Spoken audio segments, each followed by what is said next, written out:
nakilala ka sa BL series. Willing ka pa rin bang gumawa ng BL? Boy Love series. Boy Love pala yun. Game Boys na ginawa ko nung pandemic. Isang malaking bagay po sa akin yung Game Boys noon. It really saved my life. Sino kasama mo doon? Si Kokoy De Santos. Ay, sabi ko na eh. Kasi nagpunta kami sa bahay ni Kokoy. Pala kasama yung poster nyo nandun sa bahay nila na sa wall. And he talked about, ikaw pala yung kasama niya ron. Yes. Okay, sige. To continue. Actually, like, parang hindi po muna ako gagawa ng BL series unless Game Boys po ulit. Kasi ganoon siya ka-special sa amin lahat.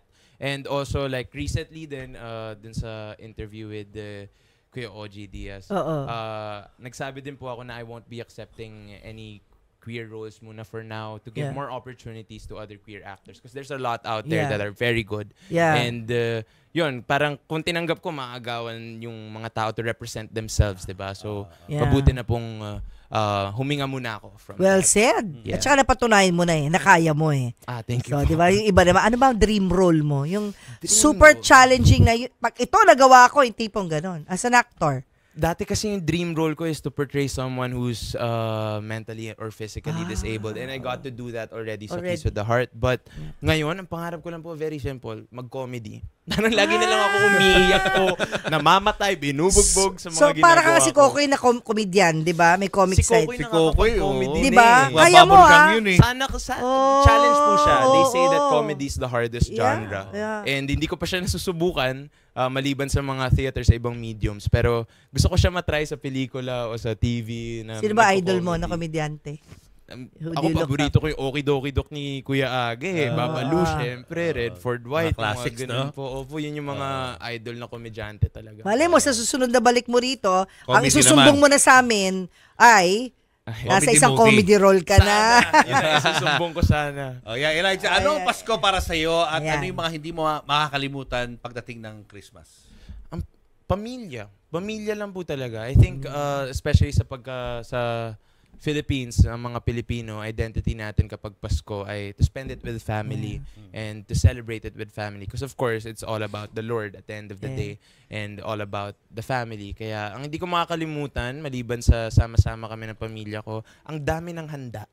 Kasi at this point sa edad ko po, hindi na ako nakakatanggap masyado ng regalo. Alam niyo yun? Hindi naman ako nagpaparinig. Hindi naman ako nagpaparinig. Ikaw na yung nagre-regalo eh. Totoo po. Tayo na yung nagre-regalo. So, hindi na tayo na-excite in that aspect. Nakaka-excite din naman mag-give ng gifts, makapag-isip ng mga customized, personalized gifts for our special loved ones.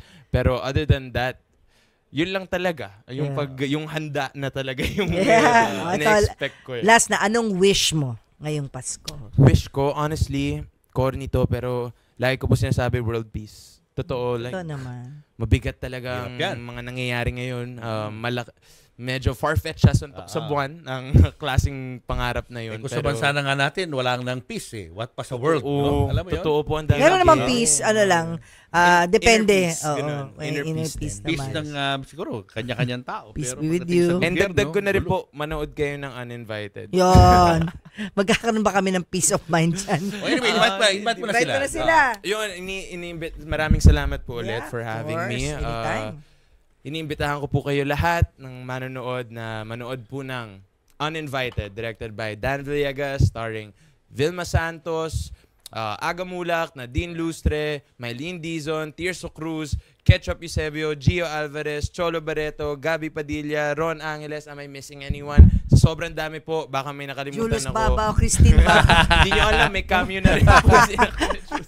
Pero, yun nga po, manood kayo this coming MMFF, December 25 na po yan in cinemas nationwide. Salamat po.